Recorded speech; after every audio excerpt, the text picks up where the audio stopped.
நற்கருணை ஆண்டவர் காணொலி பார்த்து கொண்டிருக்கிற உங்கள் ஒவ்வொருவரையும் வல்லமையான இறை கிருபையிலே அபிஷேகங்களால் கொள்கிறார். நற்கருணை ஆண்டவர் உங்களை நிறைவாக ஆசீர்வதிக்கிறார். பெற்றுக்கொள்ளுங்க. அவர் ஆசீர்வாதம் உங்களுக்கு சொந்தமாய் மாறுகிறது. எனவே பிரியமான இறை உறவுகளே, இன்றைக்கு இறை சிந்தனையாக முடிந்ததை செய். மனிதர்களை அழகுபடுத்துவது ஆடம்பர உடைகளோ அழகு நிலையங்களோ அல்ல.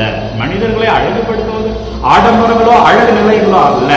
அவர்கள் பேசுகிற அன்பான வார்த்தைகள்.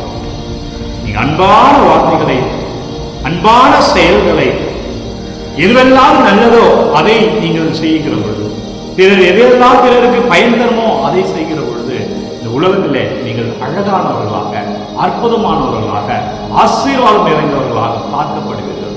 இந்த உலகம் உங்களை ரசிக்கும். அதுதான் இன்றைக்கு இறை சிந்தனை. உங்களால் முடிந்ததை செய்யும். ஆண்டவர் நம்முடைய ஆசீர்வாதத்தை எங்கு வைத்திருக்கிறார் என்றால் அன்பர்களே, நமது செயல்களில் வைத்திருக்கிறார்.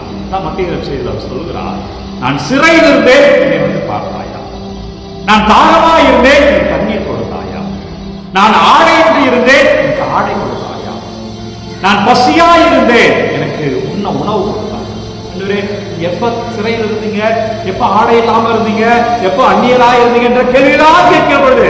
மிக அழகாய் சொல்லுகிறார், நீ வாழ்க்கை பயணத்துல யாரெல்லாம் பசியாய் பார்த்தாயோ, நான் தான் உன் வாழ்க்கை பயணத்துல எங்கெல்லாம் தேவை என்று ஒருவரை பார்த்தாயோ, இந்த தேவைக்குரிய இடத்துல நான் தான் இருந்தேன். எப்படி ஆண்டவரே என்றார், அவர் சொல்கிறார், நீ சின்னஞ்சிறியோர் செய்த போதெல்லாம் எனக்கே செய்தார். ஆக ஆண்டவர் நமது ஆசீர்வாதத்தை எங்கு வைத்திருக்கிறார்? நம் செயலில் வைத்திருக்கிறார். நற்செயல்கள். அதான் சொன்னேன், நம்மை அழகுபடுத்துவது ஆடம்பர உடைகளோ அழகு நிலையங்களோ அல்ல. நம்மை அழகுபடுத்துவது அற்புதமான செயல்கள். நல்ல செயல்களை செய்யணும். அது நானே ரொம்ப கஷ்டத்துல இருக்கேன், நானும் வறுமையில் இருக்கேன், எனக்கு நல்ல வேலை இல்லை, இருக்கட்டும், நம்மால் முடிந்ததை செய்யலாமே. நல்ல குணநலன்களை வைத்திருக்கிறாய் அல்லவா, அதை பகிர்ந்து கொள்ளாமே. நீ பெற்றுக்கொள்வதே ஒரு சிறு பகுதியை பிறருக்கு வழங்கலாமே.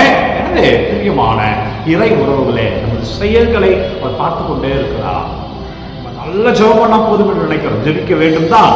அதோடு சேர்ந்து தவ காலத்துல நம்மால் முடிந்ததை பிறருக்கு செய்வோம். அடுத்ததாக நமது ஆசீர்வாதத்தை அவர் எங்கு வைத்திருக்கிறார் என்றால், நமது ஆசீர்வாதத்தை நம் சக மனிதனிடத்தில் வைத்திருக்கிறார். அதாவது சொல்கிறார், நீ உன்னை நேசிப்பதோ போல உன் அயலானை நேசி. Love others as you love yourself. உன்னை எவ்வளவு நேசிப்பாயோ அதே போல அடுத்தவரை நேசி. எப்படி பார்க்கிறேன் என்றால், அடுத்தவர் நேசிப்பது குறைந்த அளவு. அடுத்தவர்களுடைய பெயரை கெடுக்காதே. அடுத்தவர் பெயரை கெடுக்கும்படியா ஏதேனும் இருந்தால் அதுக்கு தடையாகி நில்லு. அவங்களை நல்லவன் சொல்லு, அவங்களை பாதுகா, சகோதரனை பாதுகா. உன் பெயரை கெட்டு போதுன்னா நீ அமைதியா இருக்க மாட்டல்ல. இல்ல நான் அப்படி இல்லைன்னு சொல்லுவேன். ஆண்டவர் தான் சொல்றார், அடுத்தவங்க நடக்கிறது துணையா நில்லு.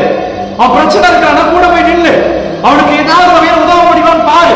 அவன் அழுது கொண்டிருக்கிறது ஆண்டவரே அழுது கொண்டிருக்கிறான். ஏதோ தவறு பண்ணிட்டான். ஆனால் நீ வேடிக்கை பார்க்காதே.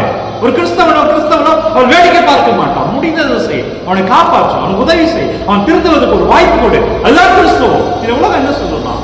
இவன் தவறு, அவன் தவறு பார்த்து கொண்டே.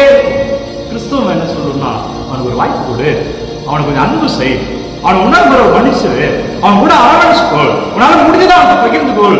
உனக்கு கிடைச்சிருச்சு, நீ நல்லவளா இருக்கிற, அந்த பிள்ளை கிடைக்கல. உனக்கு கிடைத்த அப்பா அம்மா அந்த பிள்ளை கிடைக்கல. உனக்கு கிடைச்ச உறவுகள் அந்த மகனுக்கு கிடைக்கல. எனவே நீ அதை கொடு. ஆசீர்வாதத்தை ஆண்டவர் தான் வைத்திருக்கிறான். ஒன்று செயல்ல, நற்குணங்கள், மற்றொன்று நம்மளுடைய உறவுகள் வைத்திருக்கிறான். எனவே நல்ல செயல் செய்யுங்க, கூட இருக்கிற எல்லாரையும் அன்பு செய்யுங்க. இதுதான் இன்னைக்கு ஆண்டவர் செய்யுங்க. நன்றி. செயல்கள் ஆசீர்வாதமா இருக்கிற பொழுது அவனை தொடுகிறேன் சொல்லுகிறேன். அதுவரை நாங்கள் நல்லதை செய்யப்படியான கிருபையை தான். உறவுகளை மதி என்று சொல்லுகிறேன், மற்றவரை அன்பு செய்ய என்று சொல்லுகிறேன். அப்பா, நான் பிற தீர்ப்பிடாத ஒன்றமா இருக்க நீங்கள் ஆசீர்வாதம் தொடுங்க. பிள்ளைகள் என்னவெல்லாம் அனுப்பி கொண்டிருக்கிற பார்த்து வைக்கிறேன். நீங்கள் தொடுங்க, நீங்கள் வழிநடத்துங்க. இயேசு கிறிஸ்துவின் பெயரால் அது செய்தி ஆசீர்வாதத்தை பார்ப்பீர்கள். வல்லமையான இருக்கிற நிறைவாய் ஆசீர்வதிப்பார். ஆண்டவர் நாமத்திலே ஆசீர்வாதமாய் இருப்பீர்கள். எனவே நற்செயல்களை செய்வோம், பிற உறவுகளை மதிப்போம். அதுவே இறை ஆசீர்வாதமாய் இருக்கும். முயற்சிகள் ஒவ்வொரு நாளும் விடிய காலை 3 மணிக்கு இந்த ஆராதனை வழங்கி கொண்டிருக்கிறேன். பார்த்து பயன்பெறுங்கள். யாருக்கு தேவை என்று நினைக்கிறீர்களோ நினைக்கிறீர்களோ அவர்களோடு பகிர்ந்து கொள்ளுங்க. நிறைய பேர் ஃபாதர் எனக்கு கிடைக்கலன்னு சொல்றீங்க. யூடியூப்லேயே நேரடியாகவே Jesus saves for the prayer என்று நீங்கள் யூடியூப்லேயே டைப் பண்ணி நீங்கள் யூடியூப்ல விடியற் காலை 3 மணிக்கு இந்த காணொளி பார்க்கலாம். God bless you. Take care. Have a nice day.